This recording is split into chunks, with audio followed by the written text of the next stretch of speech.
సరే మల్లయ్య యాదవ్ గురించి ఎంత చెప్తారు కదా, ఇంతకు మల్లయ్య ఏం చేసిండు మీకు ఇక్కడ? మల్లయ్య గారు బ్రహ్మాండంగా చేసిండు.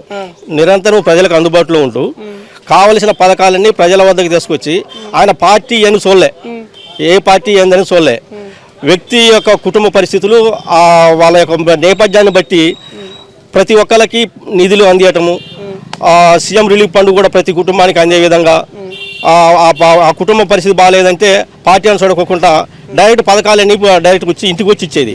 సీఎం రిలీఫ్ ఫండ్ చెక్కులు ఇస్తే ఇంటికి వచ్చి వాళ్ళకి భోజనాలు ఏర్పాటు చేసి వాళ్ళకి బొట్టు పెట్టి చెక్కులు ఇచ్చేది. అదే కళ్యాణ లక్ష్మి వస్తే ఆ కళ్యాణ లక్ష్మి వచ్చిన అందరికీ కూడా మండలానికి పిలిపించి అలా భోజనాలు ఏర్పాటు చేసి వాళ్ళకి బొట్టు పెట్టి మరి ఆ చెక్కులు అందించేది.